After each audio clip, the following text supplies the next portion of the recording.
Everyone, today we are going to study English class 7th chapter 5 quality. Before we read, क्या आप एक shoemaker को artist कह सकते हैं? हाँ, यदि उसमें उतनी ही स्किल्स है जितनी एक आर्टिस्ट में होती है और वह अपने ट्रेड को उतना ही गर्व करता है जितना कि दूसरे आर्टिस्ट करते हैं और अपने ट्रेड को उतना ही सम्मान देता है जितना कि दूसरे देते हैं। मिस्टर जेसलर एक जर्मन शूमेकर जो लंदन में बहुत अच्छे से सेटल्ड थे, एक परफेक्ट आर्टिस्ट थे। आइए यह स्टोरी देखते हैं कि कैसे वह अपनी लाइफ उन्होंने अपने इस आर्ट को समर्पित कर दी थी। Let's start the chapter quality. मैं उन्हें मेरे बहुत ही युवा जब मैं था उन दिनों से जानता हूँ, क्योंकि वह मेरे पिताजी के जूते बनाते थे। वह अपने बड़े भाई के साथ अपनी शॉप में रहते थे जो एक लंदन के फैशनेबल पार्ट में एक स्ट्रीट के पास थी। उस शॉप की बहुत सारी विशेषताएं थी। वहाँ कोई भी साइन नहीं था, मतलब उनकी जेसलर ब्रदर्स के नेम के अलावा कोई भी चिन्ह नहीं था उस शॉप में। और उस शॉप की जो विंडो थी उसमें जूतों के पेयर रखे होते थे।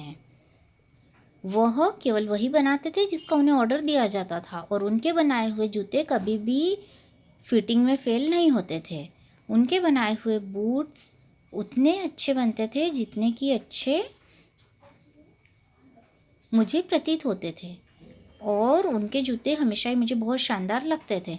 मुझे बहुत अच्छे से याद है कि मैं हमेशा रिमार्क करता था एक दिन, जब कि मेरे जो यूथफुल फीट थे, जब मैं शूज़ में उन्हें स्ट्रेच करता, जब मैं उस शूज़ पहनता और उन्हें फैलाता और मैं मिस्टर जेसलर से कहता कि मिस्टर जेसलर ये बहुत ही कठिन नहीं है। तो उनका आंसर होता, उन्होंने एक दिन आंसर दिया एक अचानक सडन स्माइल के साथ, जो कि उनकी बियर्ड की रेडनेस से बाहर आ रही थी, कि यह एक आर्ट है, यह एक कला है।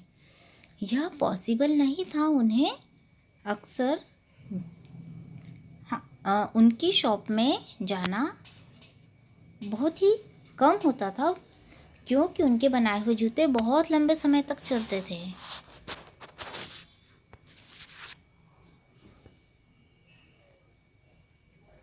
उनके बनाए गए जूते किसी भी टेम्परेरी शूज़ की तुलना में बहुत ज़्यादा चलते थे। देखिए यहाँ पे एक शॉप बताई गई है और यहाँ पे राइटर भी है।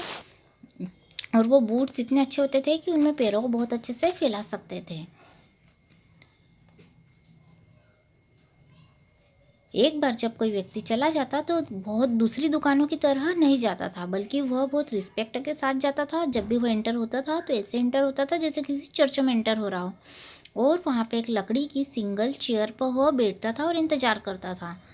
एक बहुत ही गटलर साउंड, मीन्स बहुत हार्श साउंड आता था और उनके स्लीपर्स की टिप टिप की आवाज़, जो कि लकड़ी की सकड़ी सीढ़ियों को ठोकती हुई आती थी।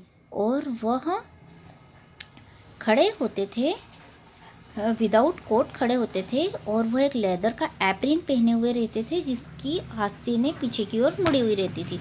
और उनकी जो आंखें वो ऐसी ब्लिंक करती रहती थी जिससे वह जूतों के सपनों में जागते रहते हैं। और मैं उनसे कहना चाहता था कि मिस्टर जेसलर आप कैसे हो, क्या आप मेरे लिए रशियन लेदर बूट्स का एक पेयर बनाएंगे। वह एक भी शब्द बोले बिना उन्होंने मुझे छोड़ दिया। जब भी हुआ आए या फिर अदर पोर्शन में, शॉप के अदर पोर्शन में, और मैं कंटिन्यू रेस्ट से वुडन चेयर पर बैठा रहा और उनको देखता रहा। जल्दी ही वे वापस आए अपने हाथों में एक गोल्ड ब्राउन लेदर का टुकड़ा लेकर। उनकी आंखों ने फिक्स किया इसे और उन्होंने रिमार्क किया कि कितने ब्यूटीफुल बाइस है।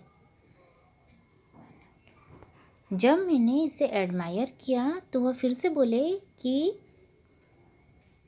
When do you want them, means आप क्या चाहते हैं। और मैंने उत्तर दिया कि ओ, जितना जल्दी हो सके आप आपकी सुविधा के अनुसार से बना दीजिए। और वह बोले कि कल फोर्टनाइट या फिर वह उनके बड़े भाई बोले कि मैं अपने ब्रदर से कह दूँगा। तब मैं मरमर मीन्स मैंने धीरे से कहा कि thank you, good morning mister Jessler, good morning. उन्होंने भी रिप्लाई दिया और मैं उनके हाथ में उस लेदर को देख रहा था और जैसे ही मैं डोर की ओर मूव हुआ मैंने सुनी उनकी टिप टेप की, उनके स्लीपर की आवाज़ जो वापस सीढ़ियों पर जा रही थी उनके बूट्स के ड्रीम्स में खोने के लिए। देखिए इस पिक्चर में यहाँ पे राइटर बताया गया है और यहाँ पे मिस्टर जेसलर है। Okay, we will continue this chapter in my next video.